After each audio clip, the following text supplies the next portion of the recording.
교회의 원문은 에클레시아로서 그 뜻은 부름을 받아 아주 좋아요. 예, 아주 잘합니다. 그리고 제가 이제 읽으라고 할 때 읽어주시기 바랍니다. 네. 아주 그냥 힘있게 읽으시면 좋겠어요. 이제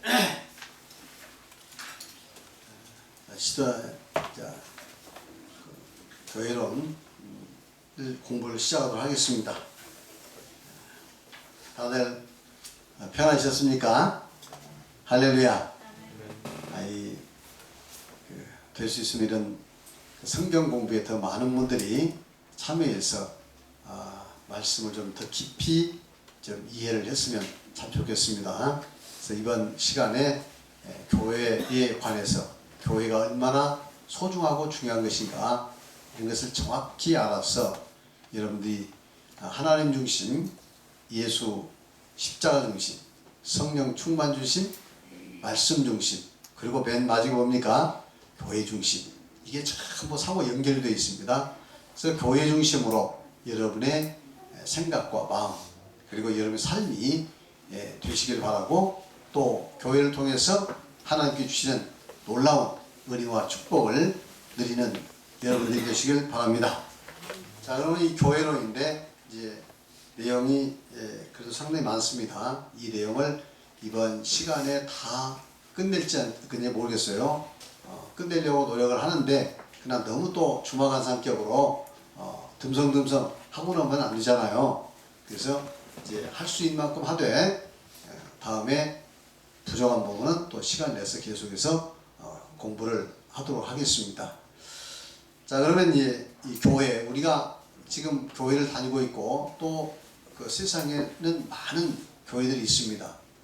그렇죠? 그러면 이제 성경에서 말하는 이 교회가 무엇인가, 이것을 좀 우리가 자세히 공부를 하도록 하겠습니다.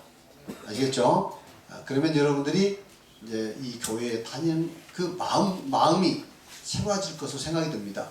그냥 교회에 다니는 사람들의 그 목적이 뭐 사교로 혹은 뭐 교회에 또 어떤 그 세상적 필요에 의해서 교회를 다니는 사람들이 많습니다만은, 이제는 그게 아니고 이 교회는 정말 교회에게 하나님께 설립한 그 목적에 맞도록 우리가 교회를 다니고 생활함으로써 하나님께 주시는 그 놀라운 은혜를 마음에서 체험하고 삶 속에 체험하고 그리고 풍성한 삶을 누리는 여러분이 되시기를 바랍니다. 자, 그러면 이 1장 교회란 무엇인가, 이제 교회의 그 정의에 대해서 말씀을 드리겠습니다.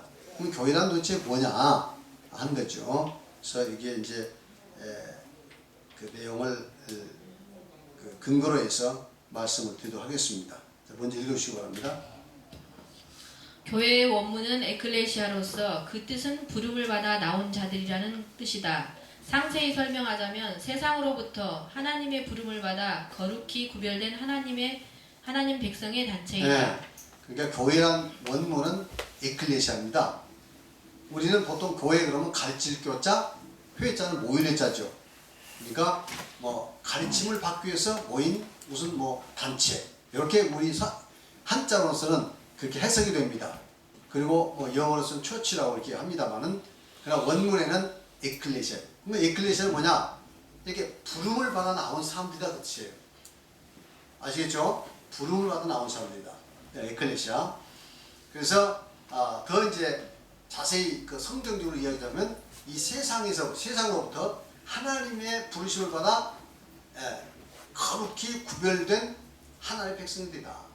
그러니까 우리는 이 세상에서 속한 게 아니고 세상으로부터 부름받았죠.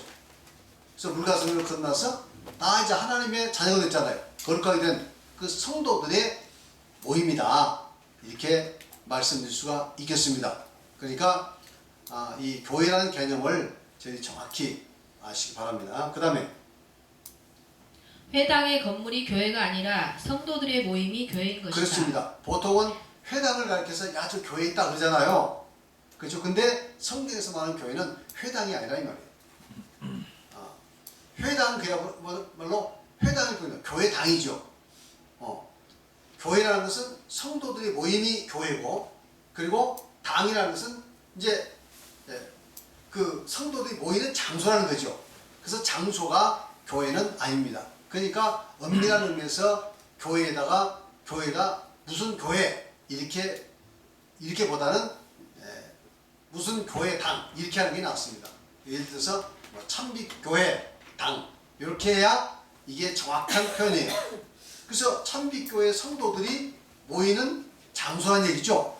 그래서 건물은 당이라고 하는 게 맞습니다. 그래서 가끔 거기 취지에 맞게끔 이렇게 가다 보면은 교회 당이라고 쓰는 교회들이 가끔 있습니다. 아마 그분들은 교회의 정확한 그 의미를 알고 쓴 걸 보입니다.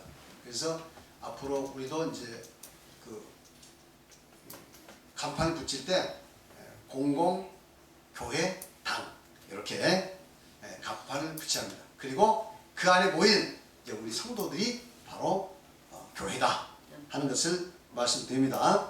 계속해서 교회와 세상의 여러 단체들과는 근본적으로 다르다. 교회는 천지의 주제이신 하나님의 경륜 안에 있는 지극히 고귀한 단체이다. 그렇죠. 우리 교회라는 것은 이 세상의 여러 단체들과 근본적으로 다릅니다. 세상의 단체들은 대부분 이익을 위해서, 세상적 이익을 위해서 모이는 거죠.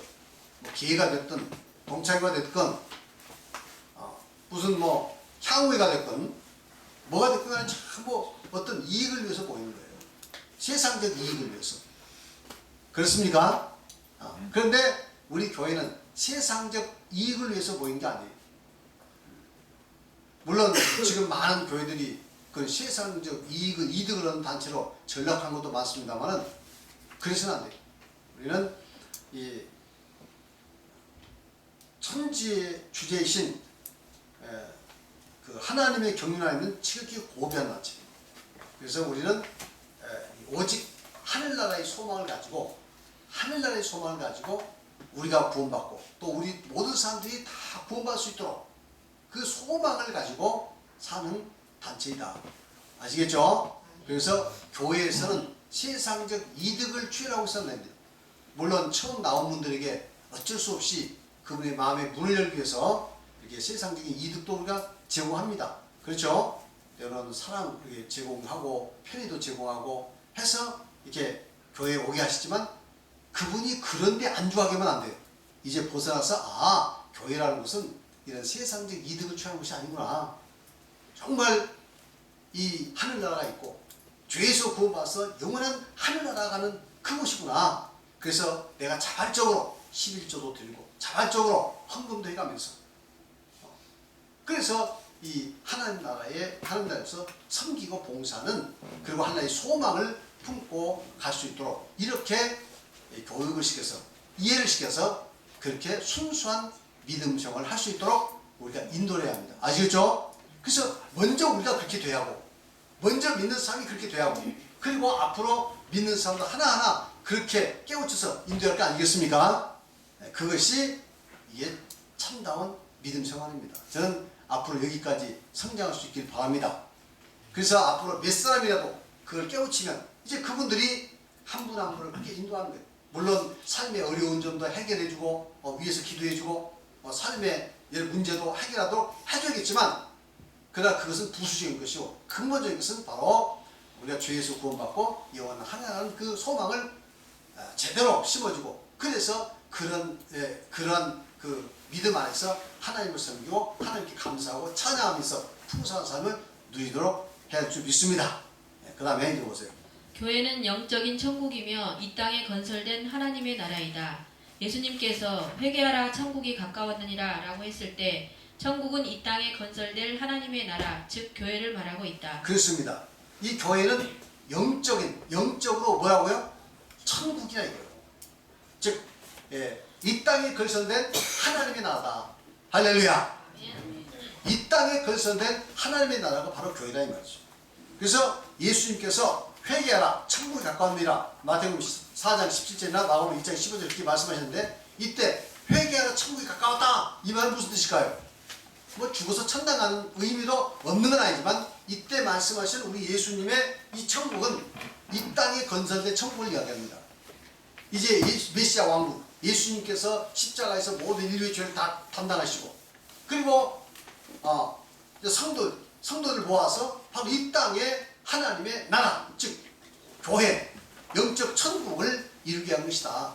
그래서 우리 9월의 원리에 보면 바로 이 교회는 영적 에덴 동산이죠.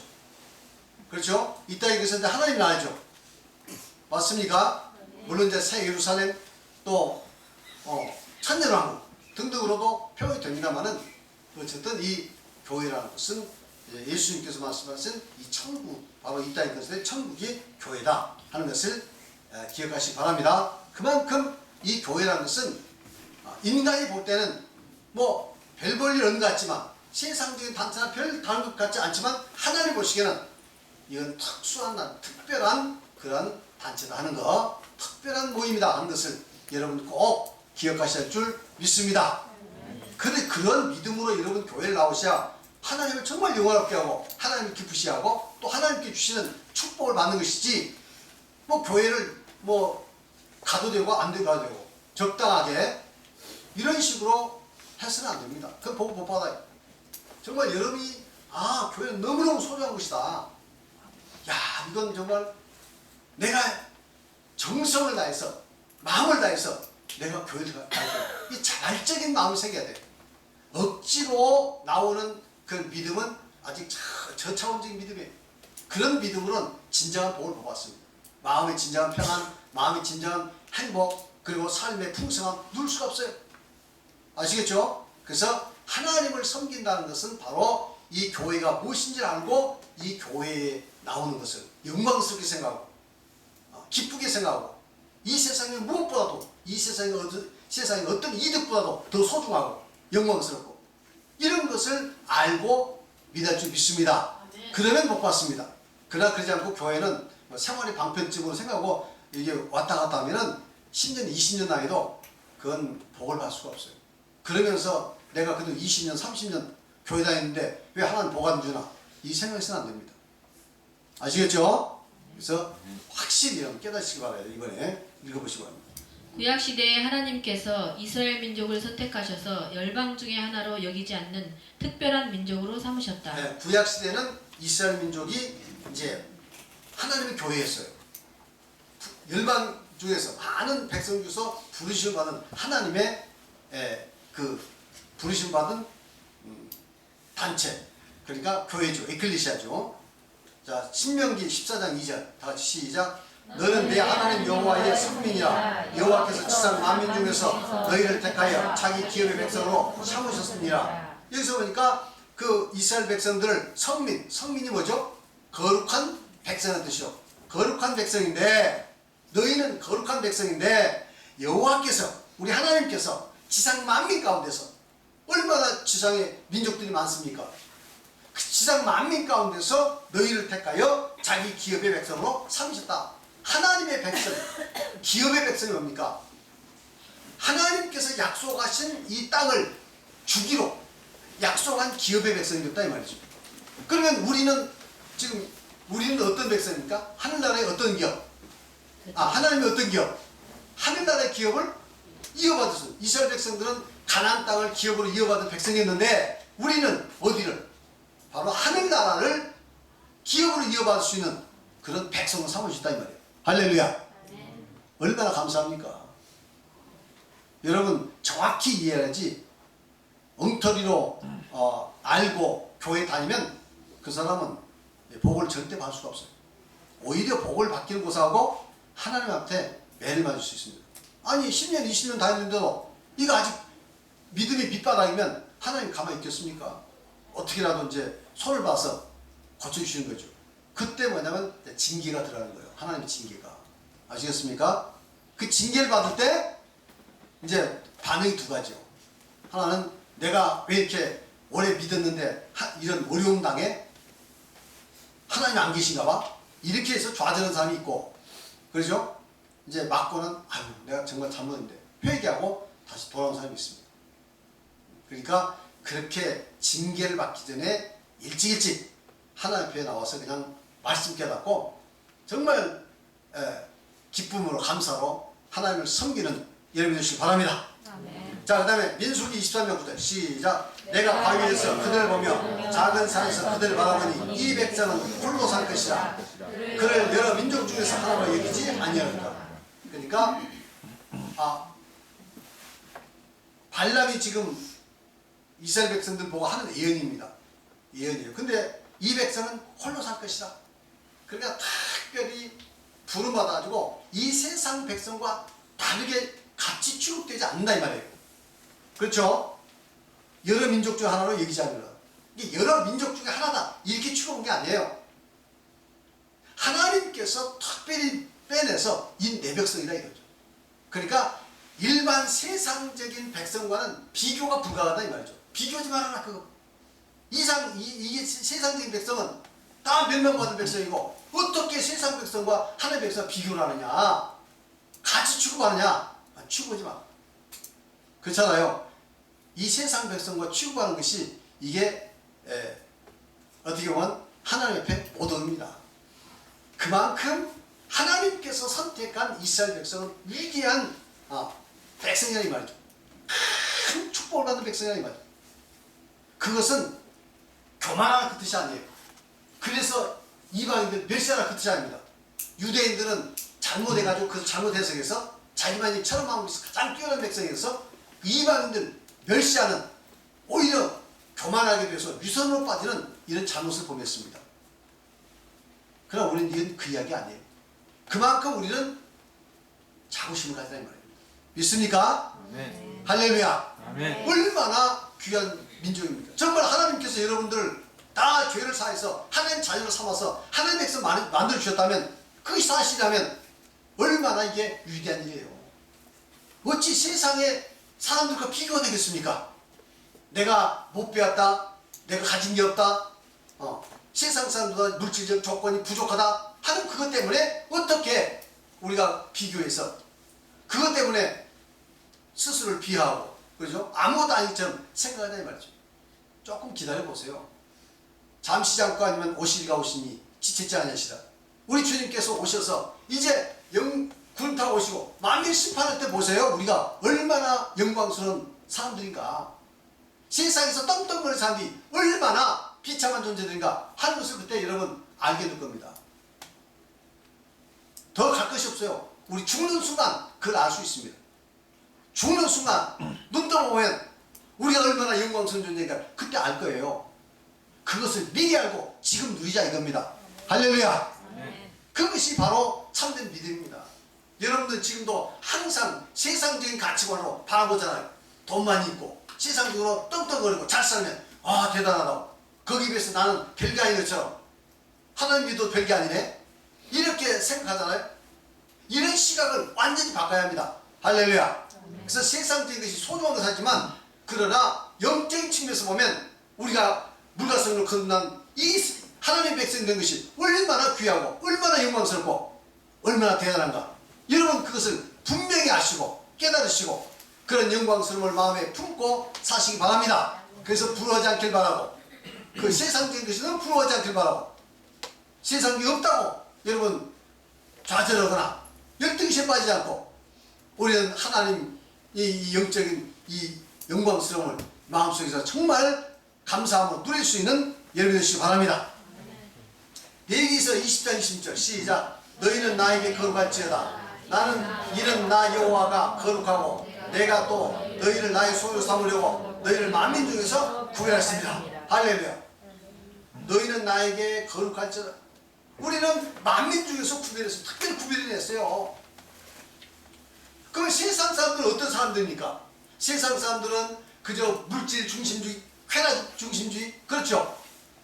세상의 물질과 세상의 쾌락만을 위해서 사는 게 세상 사람들입니다. 세상 만민들이에요. 그것을 위해서 정신없이 살아오고 있습니다. 과학이 발전하고 문명이 발전하고 다 뭡니까? 세상에서 편하게 살고 세상에서 잘 살자는 거죠. 맞습니까? 그 세상 사람들의 가치관은 거의 물질 중심적이고 쾌락 중심적이에요. 여기서 벗어나지 않습니다. 아무리 고상하게 해석을 해도 다 그 범주 안에 들어있어요. 근데 우리는 특별히 그들과 구별을 했다는 거예요. 그래서 구별은 뭐냐? 바로 성결. 성결이라는 것은 구별하다 그 뜻이에요. 똑같이 그 사람들은 똑같이 사는 게 아니고 똑같은 방식대로 사는 게 아니에요. 이해하시겠습니까?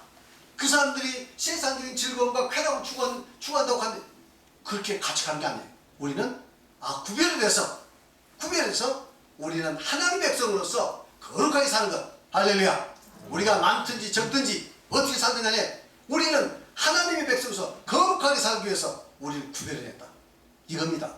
이해하시겠죠? 그래서 특별히 구별했다는 것은 바로 그거예요. 뭘 구별해요? 만일 우리의 사는 삶이 세상 사람들과 똑같다면 뭐가 구별될 게 있습니까? 그렇죠? 세상 사람들처럼 재물을 탐하고 세상 사람들 명예를 탐하고 세상 사람들처럼 그런 것에 인생의 가치관을 두고 그리고 살아간다면 우리가 세상 사람 탈 게 뭐 있어요? 세상 사람들처럼 없다고 괴로워하고 분노하고 좌절하고 이렇게 산다면 세상 사람 뭐가 달 거가 있어요? 그렇게 살지 말아요. 세상과 구별해서 특별히 우리는 구별되었으니까 너희들 거룩해라 성결해라. 할렐루야. 자, 읽어보세요. 그들은 만민 중에서 구별되었고 특별히 애굽에서 구별되어 부름을 받아 나온 선민이다. 이 구약 시대의 이스라엘 민족을 광야 교회, 즉 광야에 있었던 교회라고 말하고 그렇습니다. 있다. 바로 이런 이스라엘 백성들을 이제 광야에서 애굽을 나와가지고 광야에 40년 동안 있었잖아요. 그 40년 동안 광야 생활한 이스라엘 백성을 뭐라고 이야기해요? 교회라고 이야기한다 이 말이죠. 보세요. 사도행전 7장 38절 시작. 신의 산에서 말하는 그 천사와 우리 조상들과 함께 광야 교회에 있었고 또 살아있는 말씀을 받아 우리에게 던져준 자가 이 사람이라. 우리 조상들과 함께 어디에 있어요? 광야에. 이스라엘 백성들이 애굽을 나와서 광야 40년 동안 시나이 반도에서 살았던 바로 그 이스라엘 민족, 그게 바로 교회라 이 말이죠. 광야 교회라 이거죠. 또 살아있는 말씀을 받아서 우리에게 전해준 자가 이 사람. 물론 이제 그 모세를 가르쳐 이야기합니다만 읽어보세요. 이것은 구약의 교회인 것이다. 그러나 이 구약의 교회는 후에 예수 그리스도를 통하여 새롭게 만민 중에서 선택하여 자기의 백성으로 삼으실 교회의 예표가 되게 하셨다. 이 교회는 영적인 영광스러운 이스라엘 백성이다. 그렇습니다. 예. 그래서 구약 시대의 이스라엘 백성들은 이제 영적인 앞으로 예수 그리스도를 통해서 천하 만민이 복을 받을 텐데 예수 그리스도에서 천하 만민이 복을 받잖아요. 맞습니까? 그래서 천하 만민 가운데서 이제 새롭게 다시 불러가지고 하나님의 백성을 만드신다 이 말이에요. 아시겠습니까? 그래서 이제 신약 시대 예수 그리스도를 통해서 물가성을 건너서 사탄의 권세에서 해방돼서 하나님의 백성이 된 이 교회의 성도들에 대한 뭐가 된다고? 예표다. 예표. 미리 예표라는 것은 미리 보여주는 것이다. 미리 역사를 통해서 하나님께서 미리 보여줬다 이 말이에요. 이해하시겠습니까? 그 다음에 읽어보세요. 신약 시대에 와서 예수님께서 세상 중에서 제자들을 택하여 그를 따르게 하시고 하나님의 백성이 되게 하셨다. 이것이 교회 건설의 시작이 된 것이다. 교회는 거듭나 구원받은 성도들의 모임이다. 그렇습니다. 이제 예수님께서 제자를 먼저 택하셨죠.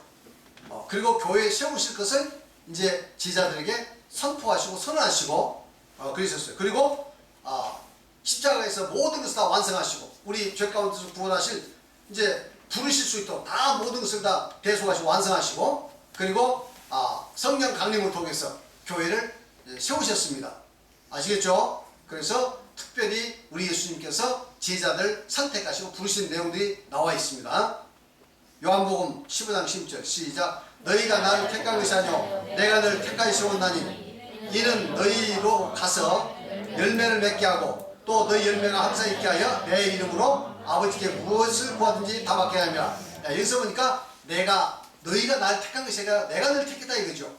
그러니까 여러분들 그걸 아셔야 돼요. 내가 교회를 나온 것 같지만 혹은 어떤 사람에 의해서 내가 교회를 나온 것 같지만 실제 여러분들이 물과 거듭나서 하나님의 백성이 됐다는 것은 하나님께서 여러분을 그 사람을 통해서 그런 방법을 통해서 여러분을 불러주신 겁니다. 믿습니까? 이걸 확실히 알아야 돼요. 그래서 하나님께서 우리를 택하여 세웠다 이거죠. 물론 이제 택하여 세운 이유는 열매를 많이 맺게 하고 항상 있게 해서 그 열매를 많이 맺으면 그 다음에 무엇을 구한지 다 받게 한다고 그랬죠. 그 교회를 다니도 열매 없이 교회 다니면 기도해봐야 효험이 없어요. 열매를 맺어가면서 하나님께 큰일 기도하면 하나님께서 우리 기도를 다 주신다 이거죠. 저는 여러분들 이렇게 되시기 바랍니다. 복된 성도들이 되시기 바랍니다. 할렐루야. 자, 그 다음에 읽어보세요. 예수께서 부활 승천하신 후 오순절 성령 강림으로 교회가 이 세상에 정식으로 그 모습을 나타내었으며 성령의 큰 역사로 교회가 각처로 확장되어 나갔다. 예, 이제 예수님께서 부활하시고 오순절 성령 강림을 통해서 비로소 이 땅에 교회가 세워진 것이다. 할렐루야. 그 전까지는 예수님께서 교회를 세우기 위한 작업을 다 하신 거예요. 말씀도 전하시고 그리고 십자가에 못 박히시고 죽었다가 부활하시고 이것은 예비 작업입니다. 그리고 성령 강림, 성령이 강림함으로써 비로소 교회가 이 땅에 세워진 것이다. 아시겠죠? 자, 사도행전 2장 1절 4절 시작. 오순절 날이 이미 이르매 그들이 다 같이 한 곳에 모였더니 호련히 하늘로부터 급하고 강한 바람 소리가 있어 그들이 앉은 온 집에 가득하며 불이 마치 불의 혀처럼 갈라지는 것들이 그들에게 보여 각 사람이 하나씩 임하였더니 그들이 다 성령의 충만을 받고 성령의 말하시다 따라 다른 언어로 말하기를 시작하니라. 이 다른 언어가 바로 뭐죠? 방언이죠. 새 방언. 사도행전 1장 8절에 보면 다같이 시작. 오직 성령이 너희에게 임하시면 너희가 권능을 받고 예루살렘과 온 유대와 사마리아 땅까지 이르러 내 증인이 되리라 하시니라. 그래서 이제 성령 받고 나서 비로소 교회가 예루살렘에 세워지고 이제는 땅까지 복음이 전파되면서 이제 교회가 세워지게 됐고 그리고 또 성령을 통해서 지금 이곳에 하나님께서 우리 교회를 세우셨습니다. 할렐루야. 그래서 이 교회라는 것은 바로 이런 것이 교회다 하는 거 이제 이해하셨죠?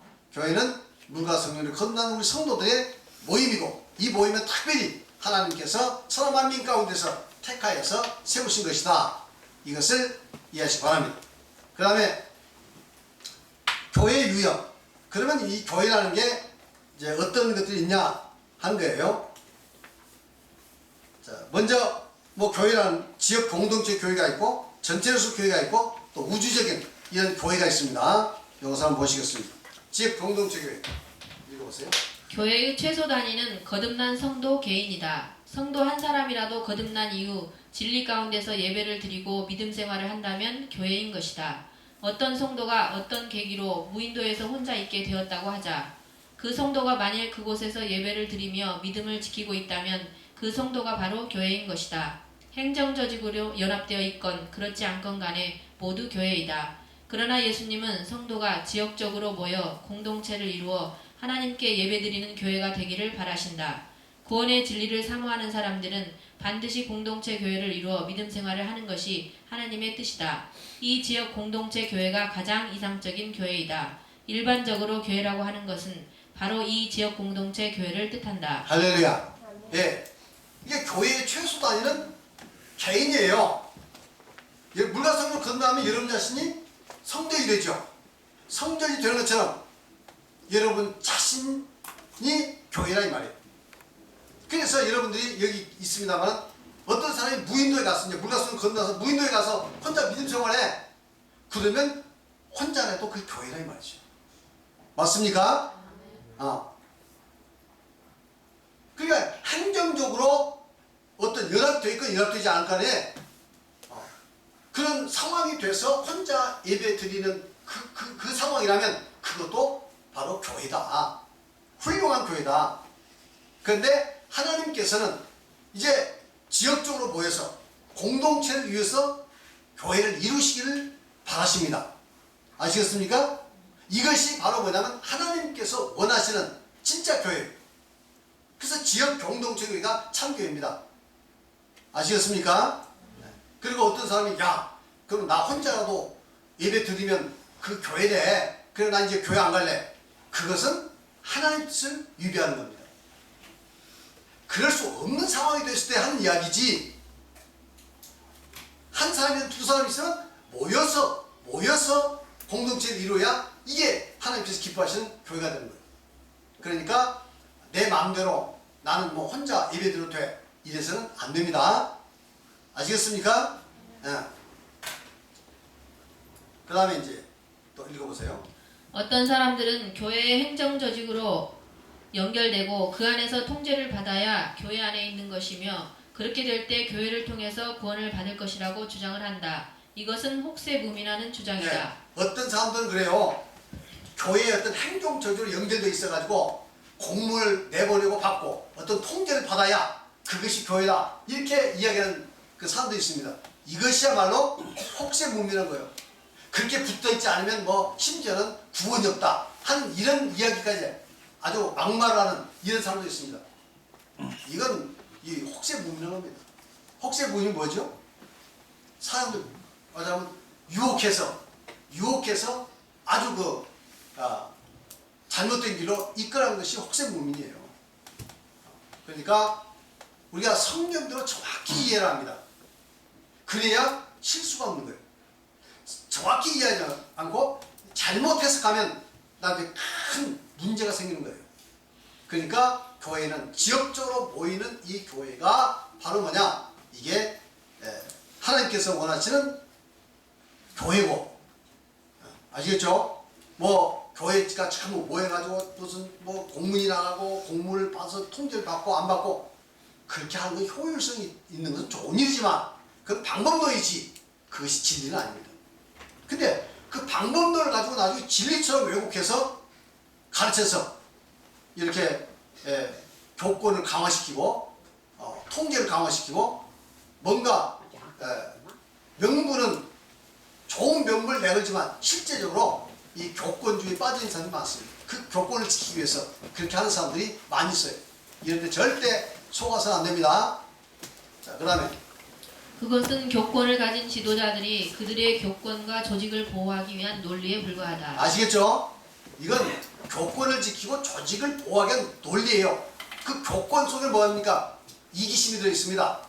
자기들의 이기심, 자기들의 주의, 자기들의 그 안에서의 하나의 그 이득이 됐어요. 그것이 물질적이건 명예적인 것이건 아니면 권력적인 것이건 그거 들어있는 거예요. 그걸 지키기 위해서 그런 겁니다.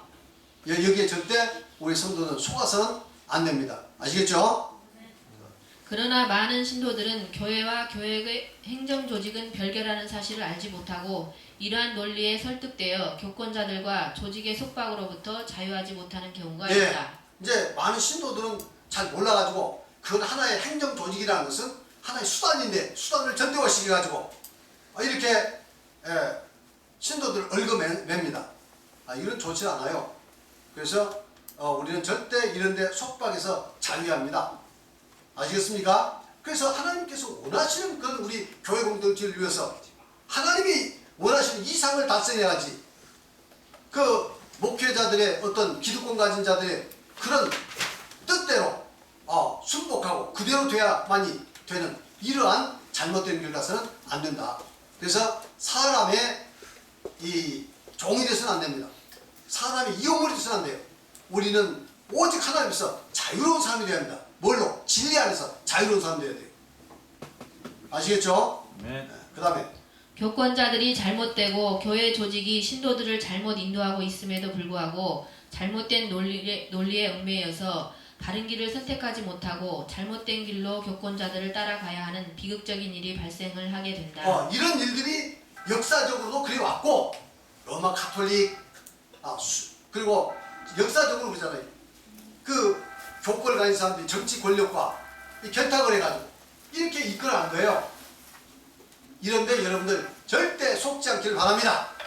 우리는 분명히 깨달았어요. 앞으로 군산 참교를 비롯해가지고 또 앞으로 교회가 이제 여기저기 세워진다 하더라도 이러한 정신에 의해서 우리가 교회를 정말 하나님 뜻 안에서 잘 세워나가야지 교권자들의 이 교권 투쟁에 장이 되거나 자기들의 교권을 장악하는 그런 장으로 전락시켜서는 절대로 안 된다 하는 것을 여러분 아시기 바랍니다. 유대교와 가톨릭은 그 현저한 예라 할 수 있겠다. 특히 가톨릭은 교황을 중심으로 한 주교들과 연결된 교회 공동체를 통해서만 구원을 받을 수 있다고 주장한다. 과거에 유대교가 그랬어요. 유대교가 자기들 공동체만 통해서만이 구원한다고 생각하고 그들의 기득권 가진 사람들이 이제 하나님의 뜻을 실현하고 옮기지 않으면서 서기관 바리새인들 대제사장들 그러잖아요. 그래서 백성들 장악한 거예요. 그걸 예수님께서 뭐라고 이야기했습니까? 소경이 인도하면 둘 다 구덩이 빠지죠. 그런 일이 발생한 거예요. 로마 천주교도 그렇잖아요. 그래서 그 천주교는 교황부호, 교황을 중심으로 해서 주교들의 그 모임이 있어요. 추경들. 이것을 절대화시킵니다. 그래서 바로 이런 그 로마 가톨릭이라는 그 안에 들어오지 않으면 절대 구원받지 못한다. 이렇게 혹세무민하고 있습니다. 얼마나 많은 사람들이 거기에 다 그 그물에 걸려가지고 나오지도 못하고 그 그물 속에 갇혀 있습니까? 그러면 이제 교황이 구원 못 받으면 다 구원 못 받습니다. 아시겠죠? 그 내가 볼 때는 이 교황이 구원 받을 가능성이 별로 없어요. 그러니까 여러분 이렇게 속아서는 안 돼요. 읽어보세요. 그들은 교황제도에 들어있지 않는 지역 교회들은 참교회가 아니라고 말하고 있다. 자기들만 참교회고 교황제도 안에 들어있지 않으면 그건 참교회가 아니라고 합니다. 가톨릭은 교황과 주교들의 결정을 절대시하면서 역사적으로 잘못되어 왔음에도 불구하고 그것을 교정할 수 없었으며 점점 더 잘못된 길로 가고 있다. 네. 한 번 주교들이 잘못된 결정을 하면 번복할 수 없습니다. 그대로 가는 거예요. 네. 그래서 천주교는 지금까지 성경에도 없는 수많은 것들이 더해져서 지금 이렇게 온 겁니다. 겉으로 보면 대단하고 많은 사람들이 믿고 그렇지만 진리에서는 너무도 많이 벌어져 있어요. 편차가 많아요. 이게 누가 만들어낸 거예요? 바로 이런 집단적인 교권 가진 사람들이 힘을 가지기 때문에 이제 이 사람들이 잘못된 방향으로 한번 틀어버리면 계속 그 길로 갈 수밖에 없어요. 여러분 그런 이야기 혹시 들으셨어요? 아프리카의 빅벅이라는 영양과 이제 야생 양이 있어요. 근데 이건 수천 마리들이 이렇게 떼를 지어서 다닙니다. 그래서 어쩌다가 이제 방향을 잡아서 막 질주하잖아요. 뒤에 무슨 뭐 사자가 쫓아온다는 막 질주하셨습니까? 그러면 제일 앞서간 사람이 이제 방향을 잡는 거예요. 근데 이 앞서간 사람이 방향을 제대로 잘 잡으면 좋은데 잘못 방향을 잡아가지고 이게 바다 쪽으로 이제 그 방향을 잡아서 가면요. 쫙 가서 바다에 빠져 죽는데 막을 수가 없어. 뒤에서 막 밀고 들어오니까 이거 아니야 해도 계속 밀고 들어와서 다 바다에 빠져 죽습니다. 그래서 아프리카 해안가에 보면 빅벅의 이 뼈들이 막 그 해안가에 막 많이 그 질병이 있대요. 그건 뭐냐면 이 앞서간 사람이 방향을 잘못 들어서 바다로 들어가지고 가니까 나중에는 바다가 보였어요. 이제는 스톱을 해도 안 됩니다. 뒤에서 막 계속 밀고 오니까. 그래서 이렇게 죽는다는 이야기했습니다. 마찬가지죠. 바로 그 지도자들이 잘못해서 잘못 방향을 잡으면 이제 다 망하는 겁니다. 이해하시겠죠? 그러니까 이게 행정적으로 조직적으로 어떤 그 통제 아래 들어와 있어야 된다 하는 이것이 이 발상이 아주 잘못된 거예요. 그것을 아셔야 합니다. 우리는 여기서 자유해야 돼요. 그 정점에 누가 있습니까? 예수 믿는 게 아니에요. 교권자들이 있습니다. 교황, 주교들 아니면 또 다른 조직에서는 어떤 교권자들이 그걸 장악하고 실제적으로는 하나님의 영광을 위해서 또 예수님을 위해서 이야기하지만 자기들의 그 교권과 이득을 지키기 위해서 있는 겁니다. 이해하시겠죠? 뭐 절반 될 수도 있겠죠. 오직 하나님의 영광 절반, 자기 이득 절반 뭐 이럴 수도 있겠죠. 자세히 살펴보면 그게 다 들어있습니다. 그래서 거기에 절대 속아서는 안 된다는 걸 말씀드립니다. 그래서 예수님께서는 그 다음에 따라서 읽어보세요. 따라서 교회는 지역 공동체 교회가 우선이 되고 지역 공동체 교회 연합체는 지역 공동체를 돕는 보조 수단이 되어야 그렇습니다. 한다. 지역 공동체가 이게 우선이고 그것을 돕는 보조 수단이 되어야 한다 이 말이죠. 됐습니까? 그래서 앞으로 군산 참빛교회가 100개가 세워졌다. 그러면 연합체가 생겨날 수 있어요. 그 연합체가 절대화돼서는 안 되고 이 연합체는 바로 지역 공동체를 도와주는 보조 수단으로서 역할에 그쳐야 합니다. 통제하고 장악해가지고 좌지우지해서는 안 되는 것이다 하는 말씀입니다. 마태복음 18장 20절 다 같이 시작. 두세 사람이 내 이름으로 모인 곳에는 나도 그 중이니라. 교회라는 것은 두세 사람만 있어도 어떻게 된다고요? 내 이름으로 모인 곳이 예수 이름으로 모인 곳에는 내가 그들 중에 있겠다. 예수님께서 말씀했어요. 그러니까 교회는 숫자가 중요하지 않다. 두세 사람이라도 진리 가운데서 그것은 저희들이 우리는 뭘로 규정했죠? 예수님께서 가르치시고 제자들이 이해하고 믿고 순종했던 원형의 구원복. 이것에 의해서 우리가 그 구원의 진리에 믿고 순종하고 있다면 두세 사람에도 모이면 그것이 바로 교회다. 믿습니까? 아멘. 앞으로 이렇게 해서 여러분들 이제 가 있는 현장 속에서 앞으로 구역예배가 발전되고 구역예배가 발전돼서 반드시 교회로 성장할 수 있길 바랍니다. 그러니까 이 교회는 앞으로 나 이 교회 여기 나와서 11조 내고 그냥 교회 생활 즐겁게 하겠다 이렇게만 생각해서는 안 돼요. 내가 있는 곳에 교회를 세워야겠다. 이런 사명을 다 가져야 합니다. 아시겠습니까? 그래서 구역예배를 드리고 구역 모임을 가지면서 점점 구역 모임이 커지면서 교회 공천을 이루어 나가야 돼요. 너무 교회가 대형화돼서 한 교회라 너무 대형화되면 자칫하면 이 어떤 행정이 진리를 대신할 수도 있습니다. 이해하시겠어요? 위험해. 한 교회가 대형화된 교회. 그러면 목사를 적절으로 해서 거기에 부목사도 쫙 있고 그 다음에 전도사도 있고 그 조직에 의해서 이게 관리가 되면 자칫하면 뭐가 되냐? 교황제도 똑같은 거예요. 그게. 아시겠죠? 그러니까 그건 위험합니다.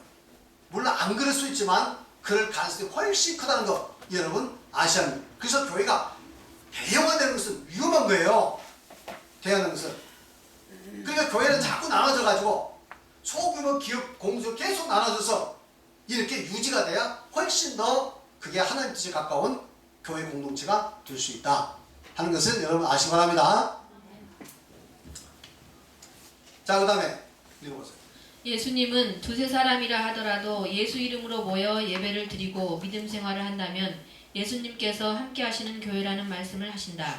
성경은 건물을 교회라 하지 않고 성도들의 모임을 교회라고 말하고 있다. 건물은 모임의 편리를 위한 것이다. 사도시대에는 주로 집에서 모여 예배를 드리고 교제를 나누며 믿음 생활을 했다. 집에서 모인 이 모임이 바로 지역교회였다. 네, 사도시대는 회당이 없었습니다. 전부 가정에서 모였어요. 어느 때까지 가정에서 모였냐면 2세기 중반까지 전부 가정에서 모였습니다. 아시겠죠? 그리고 이제 2세기 중반 넘어서 교회가 세워지기 시작했습니다만은 어쨌든 그전에는 다 전부 가정교회였어요. 그러니까 여러분들이 진리 가운데서 가정 예배를 드린다 하더라도 그것이 훌륭한 교회라 이 말이죠. 맞습니까? 그런 확신을 가져야 돼요. 우리 가정에서 이렇게 예배 드리니까 야 이거 쓸쓸하다. 너무 적어서 참 너무 아쉽다. 재미가 없다. 이렇게 생각해서는 안 돼요.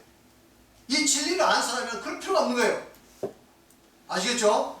그래서 몇 사람이라도 모여서 예배를 드리고 앞으로 이 모임이 점점 커서 앞으로 이제는 훌륭한 건물 가진 교회가 될 수 있다. 이런 여러분 확신을 가지시고 또 믿음을 가지시고 앞으로 그런 사명으로 이제 모임에 임해 주시기 바랍니다. 읽어보세요. 건물이나 모임의 숫자가 중요한 것이 아니라 진리 안에서 모여 공동체를 이루어 하나님께 예배를 드리고 교제를 나누며 공동으로 하나님의 영광과 뜻을 이루기에 힘쓰는 모임이라면 훌륭한 교회인 것이다. 할렐루야. 그래서 저는 앞으로 전주 또 군산에도 여기저기 또 할 수 있으면 장항에도 또 서울에도 어디에도 이런 공동체 모임들이 많이 활성화되기를 바랍니다. 자, 그 다음에 그래서 계시록 1장 11절 시작. 이르되 내가 보는 것을 두루마에 써서 에베소, 서머나, 버가모, 두아디라, 사데, 빌라델비아, 라우디게아 등 7교회에 보내기라. 이건 예수님께서 지금 7교회 편지를 합니다. 아시아 7교회. 여러분들이 앞으로 터키에 성지 순례 가시면 7교회에 다 순방할 수 있습니다. 다 있어요. 그러면 이 예수님께서는 그 지역교회 에베소 교회, 서머나, 버가모, 두아디라, 사데, 빌라델비아, 라우디게아 7교회 그 교회 하나하나를 지역교회를 뭐라고 합니까? 바로 교회라고 여기시고 그 교회에 직접 편지한 거예요. 지역 공동체 모임 대표에게 뭐 주교에게 누구에게 편지한 게 아니에요. 이해하시겠죠? 그 비밀, 이 계시록에 보면 이걸 비밀에 속한다고 했어요. 비밀이다. 예수님의 오른손에 7별과 7 금초대 사이에 다니시는데 그 7별의 비밀과 7 금초대인데 7 금초대는 7교회예요. 7별은 7교회의 사자라고 했어요. 그러니까 예수님께는 각 공동체의 대표에게 편지를 한 거예요. 아시겠습니까? 숫자가 얼마인지 우리가 모르죠. 그러니까 각 공동체 대표에 편지한 거예요. 웬만하면 불편하게 왜 그렇게 해요? 그냥 7교회 공동체 대표 누구 해서 편지하면 될 거 아니에요? 그렇잖아요. 그리고 너희들이 알아서 공문 보내라. 그럼 되지. 그래서 지역 공동체 이 교회가 진짜 교회예요. 이 교회가 건강하게 진리 가운데서 세워져 나가는 것이 하나님 뜻이다.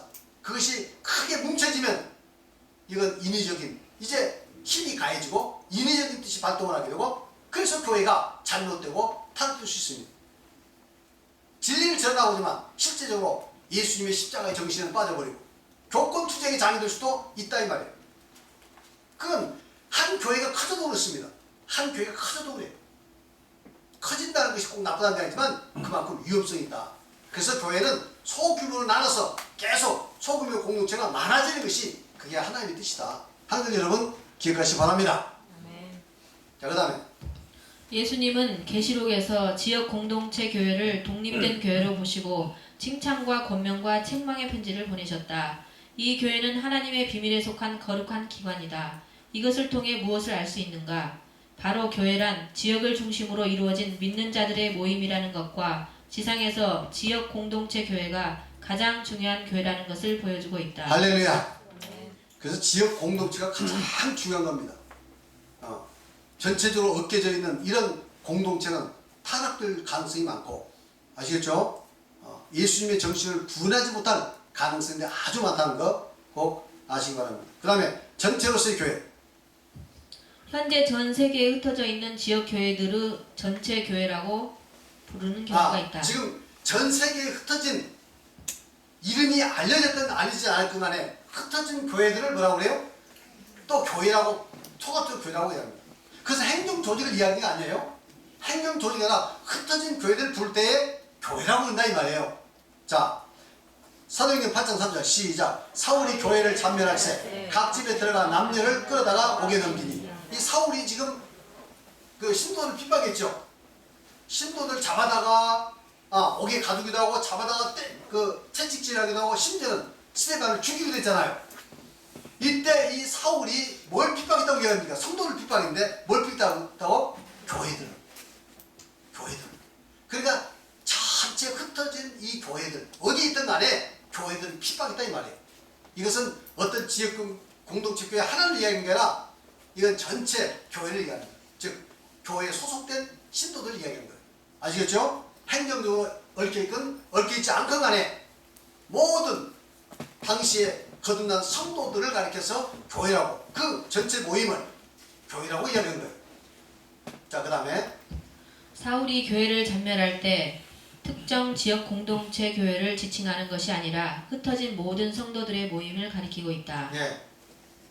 구원의 진리가 예수님께서 가르치시고 제자들이 이해하고 믿고 순종했던 원형의 구원 복음을 가지고 있는 믿음의 공동체는 그 형태가 어떠하든 교회이다.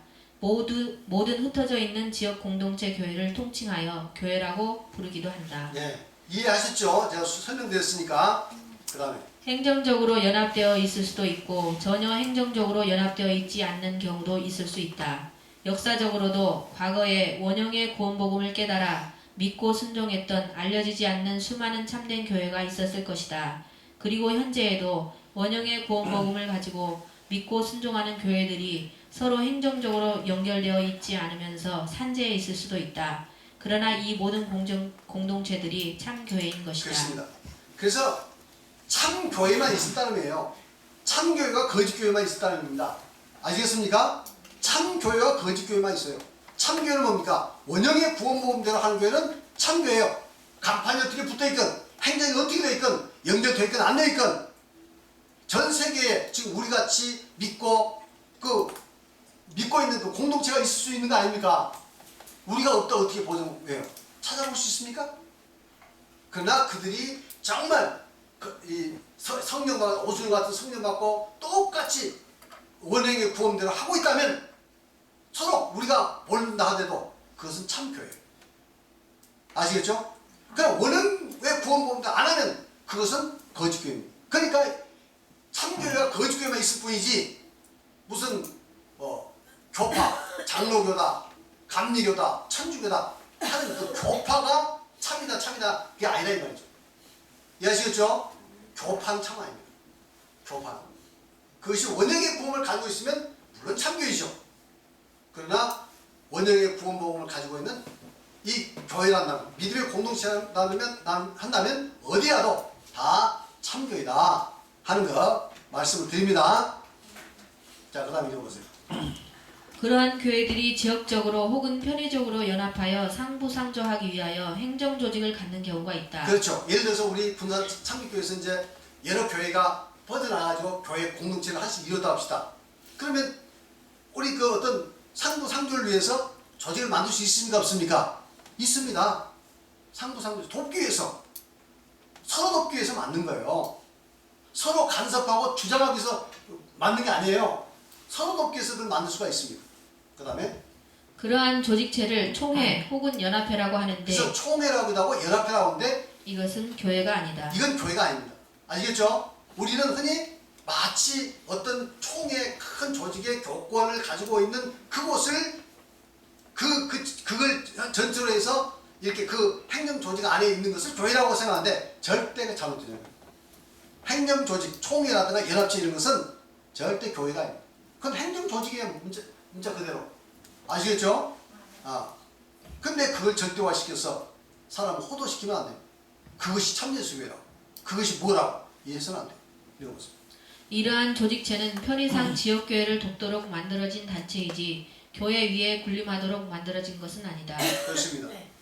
그러나 역사적으로 볼 때 이러한 조직체들이 처음에는 이단을 방어하거나 효율적인 선교나 관리를 위해서 만들어졌으나 시간이 흐르면서 그 힘과 권력이 연합체의 지도부에 집중되고 강화되어 가며 지역교회에 군림하게 되었다. 맞습니다. 처음에는 다 상부상조를 위해서 한 거예요. 근데 그게 나중에 가면서 점점 힘이 세져가지고 이제 군림하게 되는 겁니다. 장악하게 되고 여기에 명령이 거역하면 파문하고 이단시하고 심지어는 군대 힘을 동원해서 이제 거기를 핍박하기도 하고 죽이기도 하고 이런 일들이 역사적으로 얼마나 많이 있었냐 이 말이죠. 그래서 행정조직체에 힘을 가진 사람들은 이런 힘을 행사하려고 합니다. 그래서 뭐 효율성을 추구하고 자기들 원하는 대로 뭐가 잘 돼야죠. 그런데 그 위험한 발상입니다. 진리를 지키는 데서 너무도 위험합니다. 그거. 마귀가 하는 짓이에요. 그게. 그 다음에 그리고 교회의 행정과 교리를 연합체 지도부 뜻에 맞게 끊임없이 수정, 변경하여 결국 집단적으로 진리의 타락을 가져오게 되었다. 그렇습니다. 이게 집단적으로 진리 타락을 가져오게 되는 원인이 될 수도 있어요. 그러면서 파문이라는 칼을 가지고 진리에 따라 바르게 살기 위해서 힘쓰는 성도들이나 공동체를 자신들의 교회를 보호하고 지킨다는 명분으로 가혹하게 핍박하고 죽이는 야만적인 일들을 자행하였다. 여러분 역사적으로 가톨릭이 얼마나 많은 사람들 죽였는지 몰라요. 역사가에 의하면 5천만 명을 죽였다고 합니다. 자기들 교권 지키기 위해서. 자기 뜻이 맞지 않으면 무조건 이단해주는 거예요. 진리가 옳고 그르가 문제가 아니라 자기들의 주장과 자기들의 혹은 그 교권 안에 들어오지 않으면 무조건 이단으로 몰아붙입니다. 존 후스도가 콘스탄스 그 공유에서 그 화형당했습니다. 유명한 사람이죠. 그 경우가 얼마나 많아요. 그런 경우. 그것이 지금이라고 뭐 없다는 보장이 누가 있습니까? 지금도 그럴 수 있고 우리도 자칫 잘못하면 그렇게 될 수 있습니다. 이제 교회의 목사라든가 또 장로라든가 혹은 힘을 가진 사람들이 이렇게 하나님의 뜻대로 온 게 아니고 자기들의 자신들의 뜻에 가미를 시켜가지고 이렇게 해서 핍박할 수도 있고 또 잘못된 길로 갈 수도 수도 있다는 것을 여러분 아셔야 합니다. 이 성도들이 아셔야 절대 그게 안 가죠. 그래서 지금 가칭 아닙니까? 앞으로 이게 잘 공부해서 우리 이 공동체는 절대 그렇게 잘못을 범하지 않도록, 우를 범하지 않도록 해야 할 것 같습니다. 자, 그러나 그것은 사실상 그들의 교권을 지키기 위한 정치적 폭력 행위였다. 정치적 폭력이죠. 그 대표적인 예가 로마 카톨릭이다. 그와 같은 예는 그 외에도 수많은 교파들에서도 볼 수 있다. 로마 카톨릭이 아주 그게 전형인데 그것을 그런 식으로 나가려는 사람들이 있다 이 말이에요. 교회에서도. 아시겠습니까? 사람 그 유혹이 있어. 뭔가 단체가 결성되면 힘을 가지고 뭔가 힘을 행사하고 싶은 그 유혹이 있습니다. 저도 그런 유혹이 있어요. 제 한마디 일사불란하길 바라고. 그렇잖아요. 사람은 그런 유혹이 있어요. 그 유혹에 빠져서 안 돼요. 자, 그 다음에 연합체가 강화되면 효율성 면에서는 도움이 되는 경우가 있지만 구원의 진리가 변질될 우려가 있으며 복음의 정신대로 살지 못할 경우가 있는 것이다. 그렇게 되면 효율성은 있어요. 뭔가 효율적으로 할 수는 있습니다.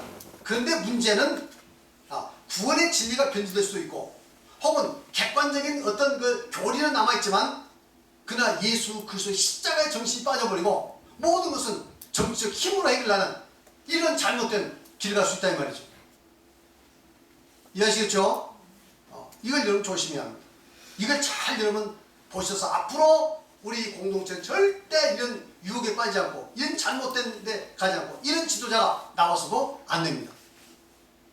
그 다음에 그러한 연합체에 소속된 교회들은 구원을 받을 수 있다는 보장이 없다. 따라서 지역 공동체 교회를 서로 돕기 위해서 연합체를 조직할 경우 연합체가 권력화되지 않도록 각별히 조심하지 않으면 안 된다. 이건 정말 각별히 조심하지 않으면 큰일 나는 일입니다. 아시겠죠? 한번 이게 조직되면 해체가 안 됩니다. 기득권을 가진 사람들은 어떻게 돌아냅니까? 해체가 안 되는 거예요 이게. 절대 그 강화된 쪽으로 이 사람들이 노력하지 자기들 기득권 내놓지 않습니다. 아시겠어요? 무섭습니다.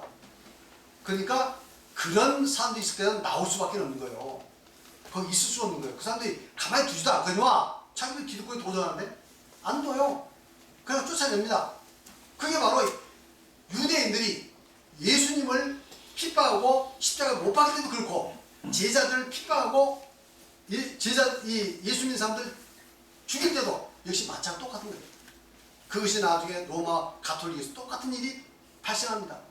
조심하지 않으면. 아시겠죠? 그래서 미리서 제가 이 교회를 써서 충분히 여러분들 교육해드리고 또 이것을 여러분들은 앞으로 각 소그룹에서 교육을 시켜서 절대 이게 이런데 빠지지 않도록 교권주의에 빠져서 종되지 않도록 여러분 노력을 하셔야 합니다. 아시겠죠? 그렇지 않으면 잘못하면 교권주의자들의 종이 됩니다. 그 사람들 진리를 가르친다는 명분으로 좋은 걸 삼아요. 자, 그 다음에 우주적 교회. 과거 구약과 신약 시대에 구원을 받아 낙원에 있는 영혼들과 그리고 지금도 전 세계에는 흩어져 그 수를 알 수 없는 구원받은 수많은 성도들이 있다.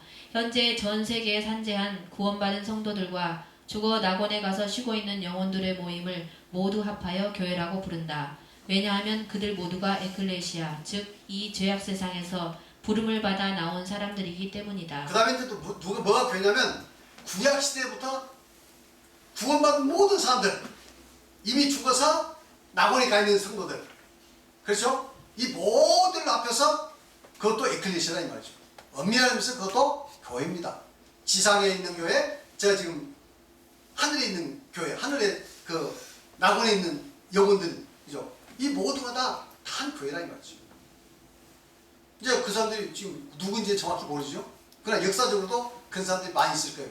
제가 볼 땐 주류교회는 없습니다. 뭐 가톨릭이나 뭐 동방정교회는 주류교회, 역사적으로 이 정치와 시대력과 결탁돼서 이루어진 교회들 속에는 구원 없습니다.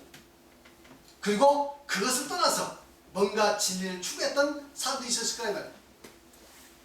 어떤 사람들은 사막으로 들어와서 사막에서 그 수도 생활하는 사람도 있어요. 그거 싫어가지고 간 사람도 있을 거예요. 그 중에 구원받은 사람이 있을지 누가 합니까? 그렇죠? 그러니까 이제 우리는 이런 역사적인 것을 살피면서 역사적인 과오는 반복되지 않아야 하고 우리는 앞으로 이 하나님의 이 진리 말씀을 잘 보존하고 하나님의 뜻대로 우리 교회 공동체를 이루어서 하나님의 몸, 예수님의 몸된 교회로서 바로 세워가는 이제 노력을 할 줄 믿습니다. 자, 히브리서 12장 20절 23절 시작. 그러나 너희가 이런 것은 시몬산과 살아계신 하나님의 도성인 하늘의 예루살렘과 천만 천사와 하늘에 기는 장자들의 모임과 교회와 만민의 심판자이신 하나님과 및 온전하게 된 의인들의 영광. 지금 여기서 히브리서 보면 너희들이 이룬 것은 그 히브리서 편지를 받은 그 신도들 있잖아요. 그 신도를 하는 말이에요. 너희들이 이룬 것은 너희들 온 것이 어디냐? 시온산이다 이거예요. 아니 시온산은 지금 예루살렘 있잖아요. 뭐 예루살렘 무슨 시온산이요? 영적인 거죠. 영적으로 교회를 대표하는 게 뭡니까? 시온산. 시온산이 예루살렘. 예루살렘은 성전. 이 하나하나가 다 교회를 대표하고 있습니다. 그리고 전체 이스라엘 민족도 교회를 대표하고 있어요. 이해하셨죠?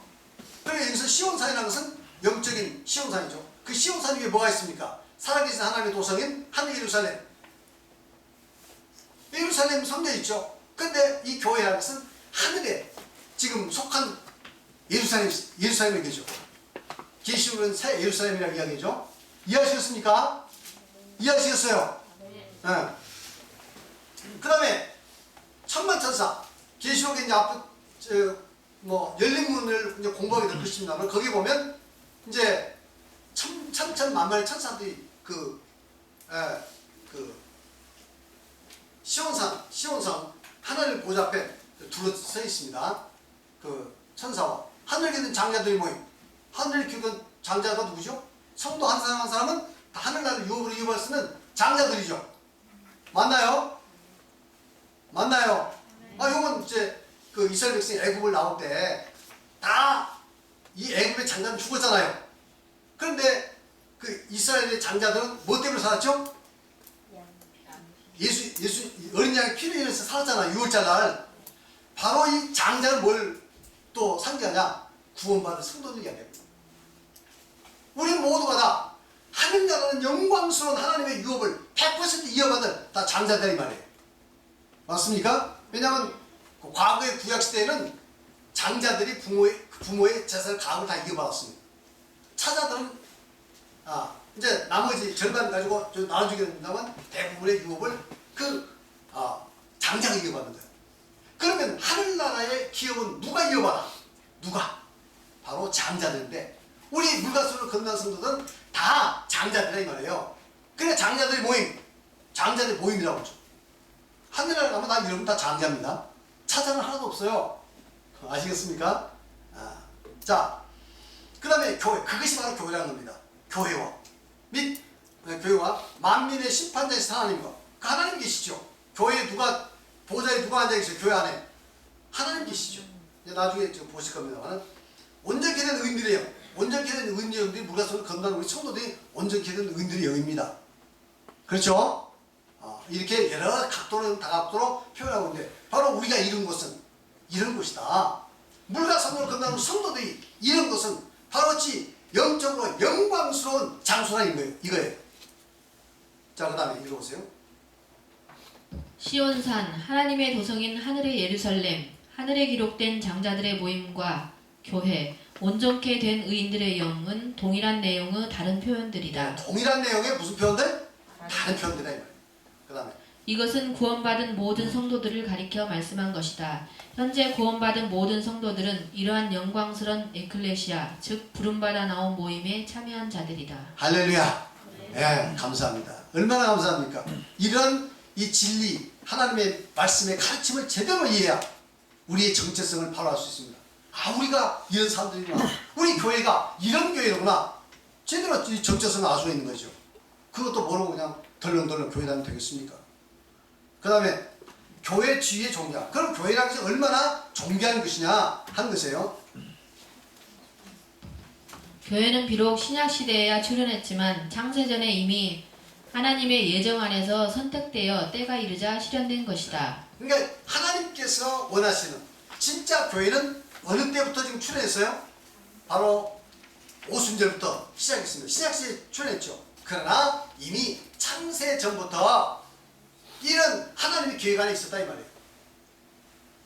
에베소 1장 4절 10절 시작. 곧 창세전에 그리스도 안에서 우리를 택하사 우리로 사랑 안에서 그 앞에 거룩하고 흠이 없게 하시려고 그 깊으신 뜻대로 우리를 예정하사 예수 그리스도로 말미암아 자기 아들들이 되게 하셨으니 이는 그가 사랑하시는 자 안에서 우리에게 거저 주신 바 그 은혜의 영광을 찬송하게 하려 하는 것이라. 창세전에 그리스도 안에서 우리를 택했다. 우리가 뭡니까? 우리가 교회입니다. 그렇죠? 우리의 모임들이죠. 모임. 우리가 교회. 그러니까 우리를 언제, 물론 개인도 창세전에 택했습니다. 하나님 예정 안에서. 우리는 모르지만. 그러면 우리 모임, 우리들이 모임, 우리 성도 한 사람 한 사람 모임, 이 우리의 모임을 하나님께서 택하지 않으셨겠습니까? 맞죠? 이미 창세전에 다 계획하신 거예요. 얼마나 대단한 거예요. 영광스럽고. 읽어보세요. 교회는 예수님의 몸이요 만물을 충만케 하시는 자의 충만이시다. 하나님의 모든 충만한 영광과 복이 예수님의 몸된 교회에 가득 차 있으며 성도들은 이러한 영광과 복에 참여한 자들이다. 네. 그러면 바로 이 창세전에 선택한, 이미 택한 이 교회는 그러면 어떠한 이 교회냐? 바로 예수님의 몸이라요. 예수님 몸. 예수님께서 육신으로 이 땅에 오셨죠. 그 육신이라는 이 속에 갇혀 있었잖아요. 예수님께서. 근데 예수님께서 부활 승천하셨어요. 그럼 예수님 어디 계십니까? 물론 하늘나라 계시기도 하죠.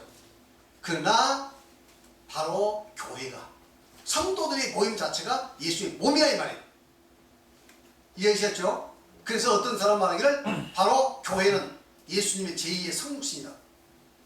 육신으로 마리아에게 태어난 그 예수님, 그리고 제2의 성육신이 뭐예요? 바로 성도들 안에 거하시면서 교회 공동체에서 예수님의 몸이 됐으니까 바로 가시적인 예수님의 몸이라 이 거예요. 그래서 어떤 사람은 교회를 예수님의, 그 교회는 예수님의 제2의 성육신. 제1의 성육신은 언제? 마리아에게 태어났대. 제2의 성육신은 어떻게? 오순절 성령 강림에서 바로 이 교회에 하나님께서 이렇게 지금 계신다. 이렇게 표현하고 있어요. 일리가 있는 표현입니다. 뭐 성경에 나오는 표현은 아니지만 그 일리가 있는 표현이에요. 아시겠죠? 그래서 교회는 예수님의 몸이다. 그래서 만물 충만한 자의 충만이 교회 안에 있다 하는 겁니다. 그래서 이런 하나님의 모든 충만한 영광과 복이 예수 그리스도의 몸된 교회에 가득 있으며 성도들은 이 영광과 복에 다 참여한 사람들이에요. 할렐루야. 골로새 1장 24절 시작. 나는 이제 너희를 위하여 받는 괴로움을 기뻐하고 그리스도의 남은 고난을 그의 몸된 교회를 위하여 내 육체에 채우노라. 야, 여기서 보니까 바울 사도는 나는 너희를 위하여 받는 괴로움을 기뻐한다. 그러니까 교회를 위해서, 성도를 위해서 바울 사도가 괴로움 당한 것을 기뻐한다 이 말이에요. 바울 사도의 괴로움 여러분 다 아시죠? 얼마나 많은 고통과 얼마나 그는 괴로움 당하고 궁핍과 환난과 고통 가운데서 지냈습니까? 그런데 바울 사도는 이러한 그 교회를 위해서 그렇게 고난당한 것을 기뻐한다 이거예요. 왜? 교회의 영광스러움 아닌가? 교회가 얼마나 영광스럽고 그 영광스러운 교회를 섬기는 것이 또 섬기기 위해서 당하는 고난이 얼마나 가치 있는가 하는 걸 알기 때문에 여러분도 그렇게 해주시길 바랍니다. 할렐루야.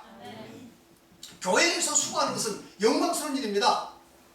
그건 단지 칭찬만 받는 게 아니라 칭찬 받아가면서 이 고난당한 것은 뭐 있을 수 있는죠. 바울 사도는 칭찬만 아니라 온갖 중상모략을 당하면서도 교회에서 충성을 했습니다. 그게 진짜 충성이에요. 맞습니까? 그러면서 뭐라고 얘기합니까? 그리스도의 남은 고난을 위하여 예수님께서 고난을 남겨주셨대. 우리 성도들이 고난 받으라고. 왜냐하면 그거 값진 거니까. 그 고난을 통해서 하늘나라의 영광이 갑절 몇 갑절 많아지니까. 맞습니까? 여러분, 교회를 위해서 고난을 받으면 하나님의 나라에서 영광이 몇 갑절 되는 거예요. 그냥 뭐 고생받을 일은 안 하고 편안하게 믿음 생활하면 뭐 세상에서는 편하겠지만 그건 하나님 앞에 받을 상급 별로 없습니다. 아시겠죠? 전투를 해도 아주 최고로 난공불락의 요새를 가서 전투하면서 피 흘리고 말이야 죽고 가면서 그걸 탈환해야 영광이 큰 것이지. 아 뭐 저기 어디 저기 무슨 요새가 있는데 가보니까 사람들도 없고 그냥 가가지고 어슬렁어슬렁 올라가서 편하게 올라가서 그 요새를 점령했다고 봅시다. 누가 그게 상주입니까? 무거운 문장을 누가 줘요? 그렇잖아요. 예. 여러분 그래서 교회를 위해서 이 예수님께서 고난을 남겨둔 것은 우리에게 더 큰 영광이 참여하도록 할렐루야. 지금 고난을 남겨주신 거예요. 그래서 이제 내 육체에 체험됐다고 바울사도 이야기합니다. 여러분도 이런 정신으로 교회를 섬겨합니다. 할렐루야. 이런 정신이 아니면 이 교회가 건강할 수가 없습니다. 아무 다 저기 대우만 받기로 오라고. 교회에 누가 수고하고 헌신할 사람 없고 십자가 칠 사람 없고 가가지고 다음부터 다 대우만 받으라고 누가 이 교회가 건강히 세워지겠어요? 앞으로 여러분들이 다 그렇게 되시길 바랍니다. 내가 교회에 들어올 때는 온갖 다 성도들의 이제 이렇게 보살펴를 받고 이랬지만 이제 좀 성장했으면 성숙했으면 이제는 내가 교회를 섬겨야지. 어려운 분들이 있으면 교회를 위해서 희생하고 헌신할 줄 아는 시간적으로 그렇고 우리가 금전적으로 그렇고 우리의 노력도 그렇고 이렇게 헌신할 수 있어야 돼. 그래야 성숙한 신도지 계속해서 그냥 이렇게 안 왔으면 그 키워지는 어린아이 같은 신앙이 있으면 안 되죠. 맞습니까? 네. 할렐루야. 네. 자, 그 다음에 에베소 1장 23절 시작. 교회는 그의 몸이니 만물 안에서 만물을 충만케 하는 충만이라. 교회는 누구의 몸이라고요? 예수의 몸. 그 앞서서 그의 몸된 교회, 예수의 몸된 교회라고 이야기했죠. 교회는 예수의 몸이라.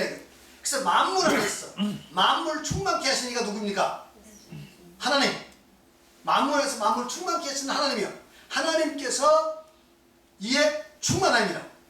그러니까 만물 충만케 하는 그 하나님이 예수 그리스도 이 교회를 통해서 충만케 해주시다 이 말이에요. 교회가 그러니까 얼마나 영광스러운 장로입니까? 아시겠어요? 이것을 여러분 깨닫으셔야 한다니까요. 이것을 깨닫지 못하면 교회는 사교 장소입니다. 생활의 방편으로 믿는 것이지 정말 영광스러운 장소에서 내 몸과 마음과 모든 것을 들여서 이 하나님께 예배드리고 충성하는 그런 신도가 될 수가 없습니다. 성도가 될 수가 없어요. 그 다음에 골로새 2장 9절 10절 시작. 그 안에는 신성의 모든 충만이 육체를 가지고 그 안이 누굽니까? 예수 안에는 신성의 모든 충만이 육체 안에 거하셨다 이 말이에요. 예수님이 이 세상에 계실 때 얼마나 초라하셨나요? 얼마나 남노하셨나요? 여우도 굴이 있고 공중의 새도 거쳐가 걷구만 인자는 멀리 부셨느니라. 이러하신 예수님 안에 세상들이 눈으로 볼 때는 뭐 그렇게 비천하고 그렇게 비참하고 그렇게 가난하고 볼품이 없지만 하나님 입장에서 볼 때는 그 육체 안에 뭐가 충만하다고요? 뭐가 충만해? 신성의 모든 충만이 육체를 가시고 너희도 그 안에서. 너희가 누굽니까? 골로새 성도들 아니에요. 성도들 너희들도 그 안에서 예수 그리스도 안에서 충만했다 이거예요. 그러니까 우리가 영광이 충만한 교회 안에서 우리가 하나님을 모시고 믿음으로 살고 정성다 살면 그 영광이 참으 내 안에 충만해지는 것이다.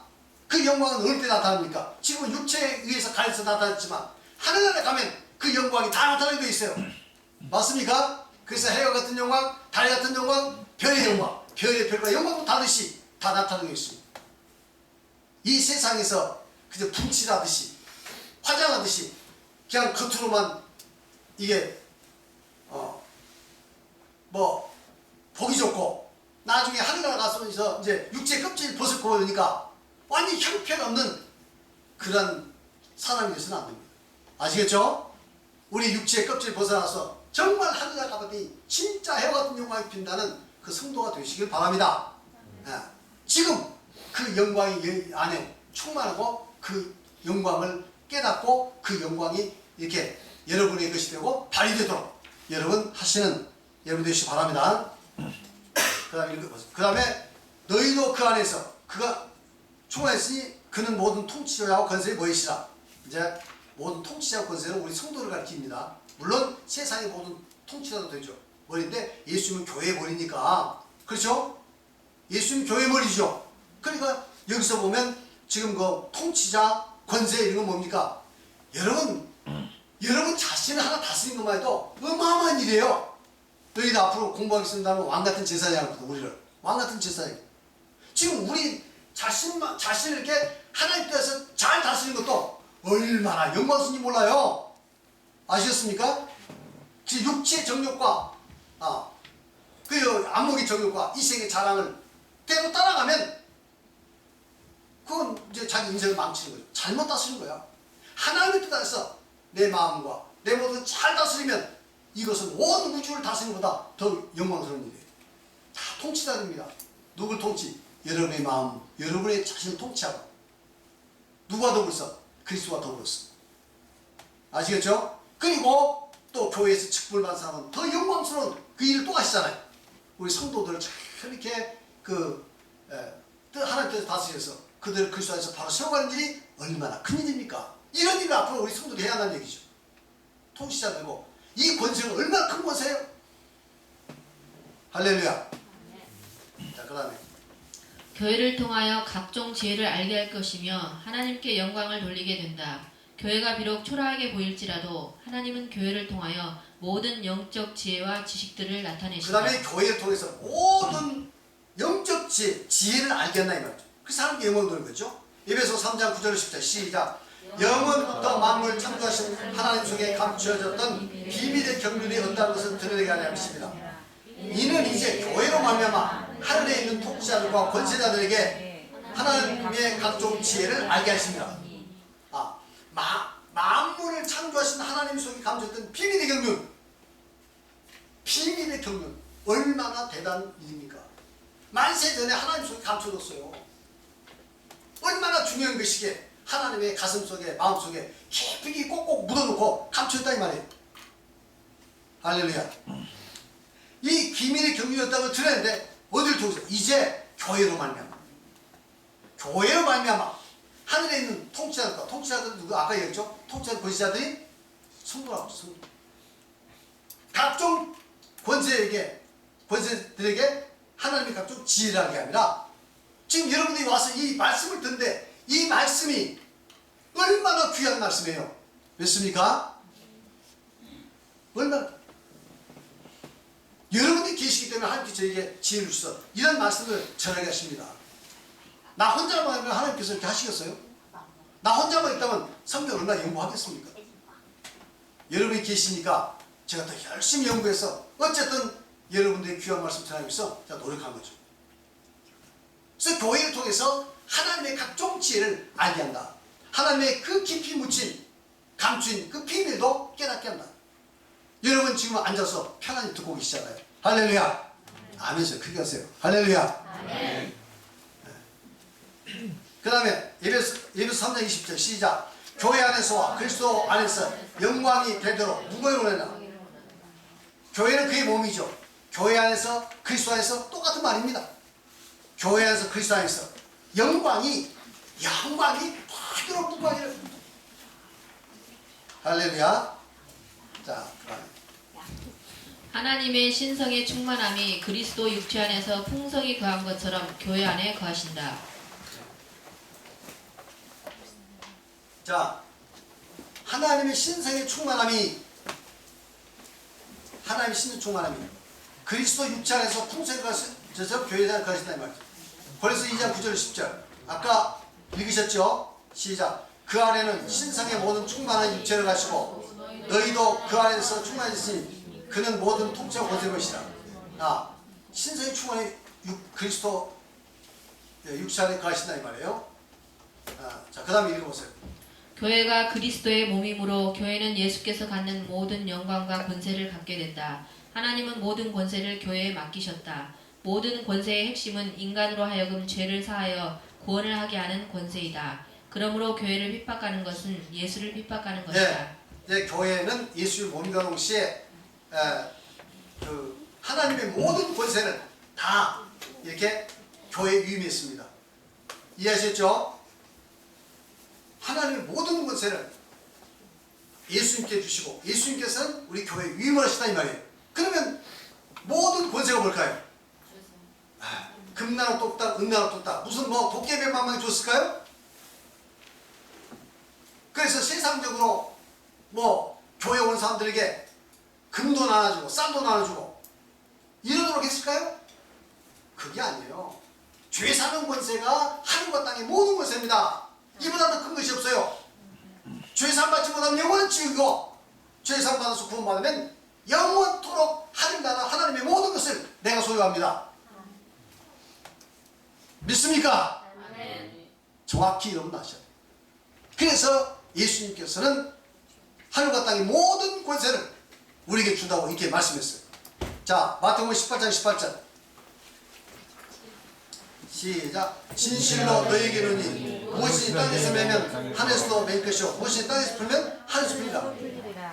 앞으로 예수님께서 이 교회에 관한 이야기를 하시면서 너희가 땅에서 매면 하늘에서 매고 땅에서 풀면 하늘에서 풀릴 것이다. 이 얼마나 큰 권세입니까? 그렇죠? 그래서 마태복음 28장 19절 18절 19절 시작. 예수께서 나와 말씀하여 이르시되 하늘과 땅의 모든 권세를 내게 주셨으니 그러므로 너희는 가서 모든 족속으로 제자를 삼아 아버지와 아들과 성령의 이름으로 세례를 풀고. 하늘과 땅의 모든 권세를 누구에게 줬다고요? 하나님께서 하나님 아버지가 나에게 줬다. 그러면 가서 무슨 뜻입니까? 그러니까 이 권세를 내가 너희에게 줄 테니까 너희는 가서 뭐라고? 아버지와 아들과 성령의 이름으로 세를 주어. 바로 세를 주는 것, 죄를 사하게 하는 것, 이것이 하늘과 땅의 모든 권세고, 우리 예수님께서 하늘과 땅의 모든 권세를 가져서 이 세상에서 하신 일이 뭡니까? 우리의 모든 죄를 다 대속하시고 우리 죄를 대속하시고, 그렇죠? 죽었다가 3일 부활해서 우리 인류의 죄의 문제를 해결하는 거 아닙니까? 할렐루야. 인간에게 아무리 세상적인 많은 것을 줘도 인간은 유한합니다. 세상적인 거 많이 가지면 인간은 타락합니다. 정신이 타락합니다. 죄를 더 짓습니다. 맞습니까? 그리고 많이 가졌다는들 인생이 70여 강간은 80이라도 그 연수에 자라면 수가 슬플 뿐인데 그거 살고 나면 이제 뭐겠어요? 남는 게 뭐겠어요? 늙어져서 병밖에 더 남습니까? 늙어져서 추함밖에 더 남습니까? 늙어져서 사람들이 냄새밖에 더 납니까? 그리고 병밖에 더 남아요? 이제는 죽게 되면 무엇이 나에게 남는 게 있습니까? 세상에는 아무것도 남는 것이 없습니다. 허망하게 다 사는 것밖에 없어요. 맞습니까? 그걸로 끝나면 얼마나 좋아.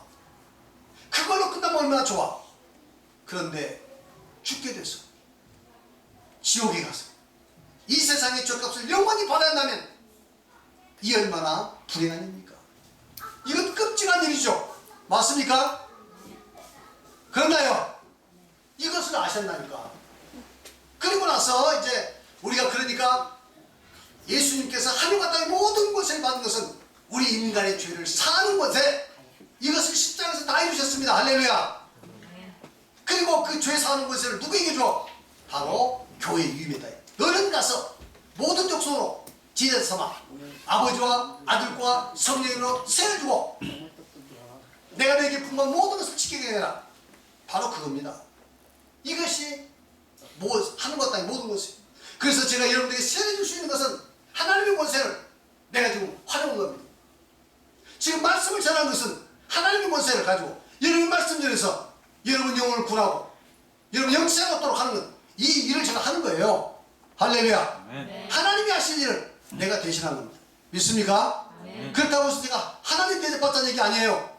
나는 하나님의 일꾼 종일 뿐입니다. 아시겠죠? 이보다 더 큰 세계가 어디가 있어요? 자, 그 다음에 사도행전 9장 4절 5절 시작. 땅에 엎드려져 들음에 소리가 있었는데 사울아 사울아 네가 어찌하여 나를 박해하느냐 하시거늘 대답하여 주여 누구시니까 이르시되 나는 네가 박해하는 예수이다. 바울사도가 누굴 박해했습니까? 신도들을 박해했잖아요. 신도들을 잡아다가 죽이고 또 잡아서 오게 갖게 하고 지금 예수 믿는 사람들을 박멸하려고 이렇게 박해를 하는데 다메섹 도상에 가다가 예수님의 그 빛을 보고 쓰러졌습니다. 그래서 음성이 나요. 사울아 사울아 하는 음성이 나요. 주여 누구시오니까 그 음성이 나서 뭐라고 대답하죠 지금? 나는 내가 박해하는 예수니라. 아니, 바울 사도는 예수를 박해해 본 적이 없어요. 예수 믿는 사람을 박해했지. 그런데 예수님께서는 그 환상 중에 말씀하시길, 내가 예수 믿는 사람을 박해하는 것은 바로 나를 박해하는 것이다. 아시겠습니까? 교회를 박해하는 것은 예수님을 박해하는 거예요. 예수 믿는 사람을 박해하는 것은 예수님을 박해하는 겁니다. 할렐루야. 그러니까 바로, 왜냐하면 교회는 예수님의 몸이기 때문에, 성도들은 예수님의 몸의 지체이기 때문에. 믿습니까? 여러분들이 예수님의 몸에 지체한다면 여러분이 어떻게 살아야겠습니까? 예수님의 뜻과 예수님의 정신을 구현하며 살아야지. 아니, 내가 지금 예수님 머리인데, 머리가 야 손아 위로 올라가는데 위로 올라가는데 자꾸 뒤로 돌아간다면 어떻게 되겠어요? 아시겠어요? 머리에서는 명령을 내리는데 앞으로 가는데 이게 앞으로 가냐고 삑삑 돌고 있으면 어떻게 되겠습니까? 모든 지체는 머리의 지시를 받아서 그대로 실천하고 하는 거예요. 머리의 지시를 받지 않고 제멋대로 오면 이게 뭐예요? 이게 이제 장애자가 되는 것이지. 그렇죠? 그러니까 우리 성도 한 사람들은 다 이제 각기 다른 입장에 있고 다른 환경에서 자랐고 갇히고 다니지만 교회 안에서 전부 은사대로 이제 하나님의 그 뜻을, 예수님의 뜻을 구현하는 한 사람 한 사람의 지체가 된다 이 말이에요. 믿습니까? 엉터리 지체가 되면 안 됩니다. 말 안 듣는 지체가 되면 안 돼요. 자, 읽어보세요. 교회는 물질적인 관점에서는 비록 초라하게 보일지라도 영적으로는 말할 수 없는 엄청난 영광을 가지고 있는 것이다. 예수님은 만왕의 왕이시요 천지의 대주제이신 전능하신 영광의 하나님이시지만 육신으로 오셨을 때는 매우 초라하신 분이셨다. 그러나 영적으로는 하나님의 모든 영광을 가지고 계셨던 것처럼 교회는 그러한 영적인 영광을 가지고 있는 것이다. 성도는 영적인 것을 영적인 것으로 분별할 줄 아는 영적인 눈을 가진 영적인 사람이 되어야 할 것이다. 할렐루야. 이 영적 그러니까 좀 그렇지만 하여튼 이 우리가 보는 것은 물질적인 것이고 그 물질 이면에 이루어지는 하나님의 어떤 역사가 있어요. 그 영적인 역사. 이건 영적이라고 하는 겁니다. 그러니까 우리는 육신적인 눈으로, 육신적인 가치관으로 이 봐서는 안 돼요. 영적인 눈, 하나님께서 우리에게 주시는 그 영적인 눈을 가지고 앞으로 볼 수 있는 여러분 되시기 바랍니다. 고린도서 2장 13절 14절 시작. 우리가 이것을 말하거니와 사람의 지혜로 가르치는 말로 아니하고 오직 성령께서 가르친 것으로 하니 영적인 일은 영적인 것으로 분별하느니라. 육에 속한 사람은 하나님의 성령의 일을 받지 않으니 이는 그것들이 그에게서는 어리석게 보이며 또 그는 그것들을 알 수도 없나니 그러한 일은 영적으로 분별되기 때문이라. 그러니까 영적인 일은 영적으로 분별하는 거죠. 세상적인 육신적인 눈으로 보지 마라 이거예요. 그러면서 육에 속한 사람은, 세상적인 가치관대로 살아가는 사람은 모든 것은 세상적인 가치가 보는 거예요. 교회에 오면 내가 세상적으로 무슨 유익이 있나 이것만 보는 거예요. 아시겠습니까? 그 다음에 교회 안에서도 누가 뭐 돈을 많이 벌고 누가 세상적으로 잘났나 이것만 보는 거예요. 또 교회에서 평가할 때도 아우 저 사람 세상적으로 잘 나온 사람이 교회 왔네. 어우 정말 교회에 아주 큰 이득이 되었구만. 이렇게 판단하면 안 된다 이 말이에요. 아시겠습니까? 지도자도 그렇게 판단해서는 하고 성도도 그렇게 판단해서는 안 돼요.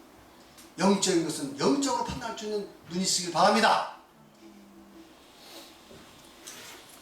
그 다음에 에베소 1장 19절 17절 19절 다같이 시작. 우리 주 예수 그리스도의 하나님 영광의 아버지께서 지혜와 계시의 영을 너에게 주사 하나님을 알게 하시고 너의 마음의 눈을 밝히사 그의 부르심의 소망이 무엇이며 성도 안에서 그 기업의 영광의 풍성함이 무엇이며 그의 힘의 위력으로 역사하심을 따라 믿는 우리에게 베푸신 능력의 지극히 크심이 어떠한 것을 너희로 알게 하시길 구하노라. 바울 사도가 에베소 신도들에게 기도한 거예요. 에베소 신도들을 위해서 기도한 거예요. 저도 또 여러분들을 매일같이 기도합니다. 잘 되게 해달라고. 근데 바울 사도는 뭐라고 기도했어요? 에베소 신도를 위해서. 그 앞에 기도입니다 이게. 우리 주 예수 그리스도 하나님 영광의 아버지께서 지혜와 계시의 정신 영을 너에게 주사. 지혜와 계시의 정신을 주사.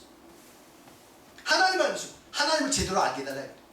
여러분 하나님을 제대로 아는 것도 모릅니다. 믿는다고 아는 게 아니에요. 하나님을 제대로 알아요. 하나님을 제대로 알면 우리가 이렇게 있겠습니까?